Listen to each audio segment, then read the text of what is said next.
ሰላም ጤና ይስጥልን የተወደዳችሁና የተከበራችሁ የጎህ ቴሌቪዥን ተመልካቾቻችን እንደምናላችሁ ከሀገር ውስጥ እንዲሁም ከባህር ማዶ የመራረጥናቸውን ዜናዎቻችንን ይዘንላችሁ ቀርበናል። ዜናውን ወደ እናንተ ያደረስኩ ነው ክሊል ሂሩት አብራችሁ ቆይታ አደርጋለሁ። አብራችሁን ቆዩ። ቀዳሚ ወዳደረግነው ዜና ስናልፍ መንግስት ለቱሪዝም ዘርፍ ትኩረት በመስጠት አዳዲስ ቅርሶችና ታሪካዊ ስፍራዎችን ማልማቱን የቱሪዝም ሚኒስተር ሰላማዊት ካሳ ገለጹ።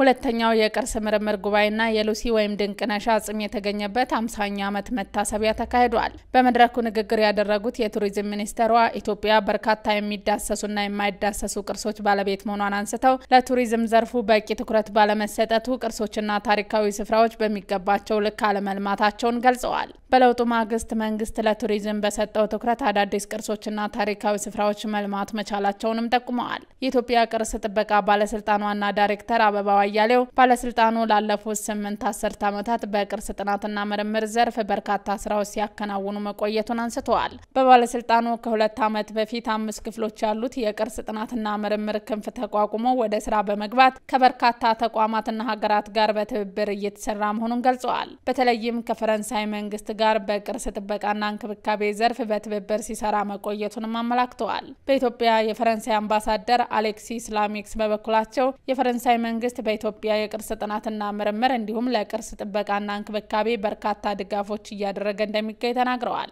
በአባይ ሐይቅ በኦሞ ሸለቆና ላሊበላ ውቅር አብያተ ክርስቲያን ላይ በፈረንሳይ መንግስት ድጋፍ በርካታ የአርኪኦሎጂ ጥናት ምርምሮች መካሄዳቸውን አንስተዋል። በጉባኤው በእድሳት ምክንያት ለአገልግሎት ዝግ ሆኖ የቆየው የኢትዮጵያ ብሔራዊ ሙዚየም ተመርቆ ለአገልግሎት ክፍት እንደሚሆን ተገልጿል። ቀጣዩን ትውልድ የኢትዮጵያ የውሃ ዲፕሎማት ተደራዳሪና ሳይንቲስት እንዲሆን ማሰልጠን እንደሚገባ የውሃና ኢነርጂ ሚኒስተር ዶክተር ኢንጂነር ሀብታሙ ኢተፋ ገለጹ። በ21ኛው ክፍለ ዘመን የወሰን ተሻጋሪ የውሃ ትብብር ጉዳዮች ላይ ትኩረት የሚያደርገው 12ኛው የውሃና ሃይድሮ ዲፕሎማት ኮንፈረንስ ተካሂዷል። በመድረኩ የተገኙት ዶክተር ኢንጂነር ሀብታሙ ኢተፋ በውይይትና ግልጽነት ከጎረቤቶቻችን ጋር በመተማመን መፍጠር እንደሚያስፈልግ ገልጸው ቀጣዩን ትውልድ የኢትዮጵያ የውሃ ዲፕሎማት ተደራዳሪና ሳይንቲስት እንዲሆኑ ማሰልጠን ይገባልን ብለዋል። ለትብብር ያለንን ቁርጠኝነት በማሳየት ዓለም አቀፍ ድጋፍን ማሳየት እንደሚያስፈልግ ጠቁመው ቀጣይነት ያለው የውሃ ልማት ከዲፕሎማሲ ውጪ ሊሆን እንደማይችልና ዲፕሎማሲውን ያለ መረጃ ዕውቀትና እምነት ውጤታማ እንደማይሆን አመላክተዋል። ሀገራዊ ጥቅምን በማስጠበቅ የወደፊት ሰላም ትብብርና የጋራ ልማትን ለመቅረጽ ራሳችንን ማትጋት ያስፈልጋልን ብለዋል። በሚኒስተሩ አዘጋጅነት በአርባ ምንጭ ዩኒቨርሲቲ እየተካሄደ ባለው ኮንፈረንስ የዘርፉ ምሁራን ዲፕሎማቶች፣ መሐንዲሶች፣ ፖሊሲ አውጪዎችና የልማት አጋሮች ተገኝተዋል። ለዝርዝር ወደ ያዝናቸው ዜናዎቻችን ስናልፍ ኢትዮጵያ በቀይ ባህርና በኤደን ባህረ ሰላጤ ያላትን የጋራ ተጠቃሚነት ለማሳካት ዲፕሎማሲያዊና ሰላማዊ መንገድን እየተጠቀመች ነው ሲል የውጭ ጉዳይ ኢንስቲትዩት አስታውቋል። ብሌን ተሾመ ዝርዝር አላት።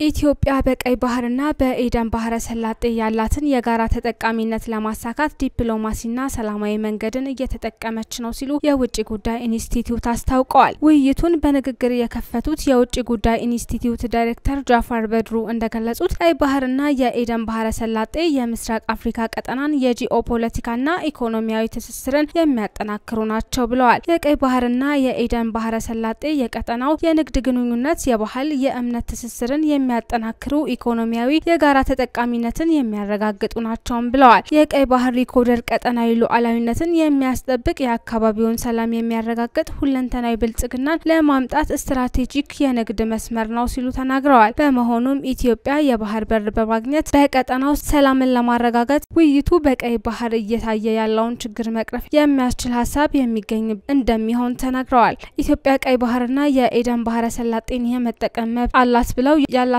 መብት በዲፕሎማሲ ለማሳካት እየሰራች ነው ሲሉ ተናግረዋል። በኢትዮጵያ በኢንዱስትሪ ፓርኮች እየተፈጠሩ ያሉ የሥራ ዕድሎች ትምህርት የሚወስድባቸው መሆናቸውን የ20ኛው የዓለም የሥራ ድርጅት አህጉራዊ ጉባኤ ተሳታፊዎች ገለጹ። 20ኛው የዓለም የሥራ ድርጅት በሥራ ላይ የተመሰረተ የባለሙያዎች አህጉራዊ ስብሰባ የማይበገር ማህበረሰብና ጤናማ አካባቢ የሰው ኃይልን በብዛት የሚጠቀሙ የኢንቨስትመንት ፕሮግራም አካሄዶች በሚል መሪ ሐሳብ በአፍሪካ ህብረት መሰብሰቢያ አዳራሽ ተካሂዷል። ስማቸው ታፈረው ዝርዝር አለው። በኢትዮጵያ ኢንዱስትሪ ፓርኮች እየፈጠሩ ያሉት የሥራ ዕድል ትምህርት የሚወሰድባቸው መሆናቸውን የ20ኛው የዓለም የሥራ ድርጅት አህጉራዊ ጉባኤ ተሳታፊዎች ገለጹ።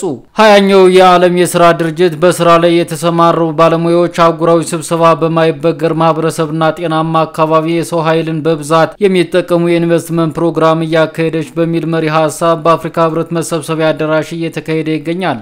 በጉባኤው የተለያዩ ሀገራት ተወካዮችና ዓለም አቀፍ ተቋማት መሪዎች የተገኙ ሲሆን ተሳታፊዎችም በአዲስ አበባ ከተማ የተከናወኑ የተለያዩ የልማት ስራዎችን ጎብኝተዋል። በጉብኝታቸውም የቦሌ ለሚ ኢንዱስትሪ ፓርክና የኢትዮጵያ ኮንስትራክሽን ስራዎች ኮርፖሬሽን የሥራ እንቅስቃሴን ተዘዋውረው ተመልክተዋል። ጎብኚዎቹ ኢትዮጵያ ያከናወነቻቸው ያሉ የልማት መርሃ ግብሮች አስደናቂ ልምድ የሚወሰድባቸው መሆናቸውንም ጠቁመዋል። ከካሜሩን የመጡት ፓትሪስ አርሚር ኩንዱ በሰጡት አስተያየት የልማት ስራዎች ለዜጎች እየፈጠሩ ያሉት የሥራ ዕድል ትምህርት የሚወሰድባቸው መሆናቸውንም ገልጸዋል። ሌላኛው ደቡብ አፍሪካ የተገኙት የኢኮኖሚ ዞኖች የፈጠሩት የሥራ ዕድል አድንቀው በቦሌ ለሚ ኢንዱስትሪ ፓርክ ያለው ምቹ ሁኔታ ማበረታች መሆኑን ተናግረዋል። የልዩ ኢኮኖሚ ዞኖች አጠቃላይ ገጽታና የማስፋፊያ ፕሮጀክት ተጨማሪ የሥራ ዕድል የሚፈጥሩ መሆናቸውንም አንስተው መንግስትና በግል አጋርነት እየተከናወኑ የሚገኙ ስራዎችም አስደናቂ መሆናቸውን አውስተዋል። መንግስት ለባለሀብቶች በሚያደርጋቸው ማበረታቻ መደነቃቸውን የተናገሩት ከታንዛኒያ የመጡት ሌላኛው ኃላፊ ናቸው።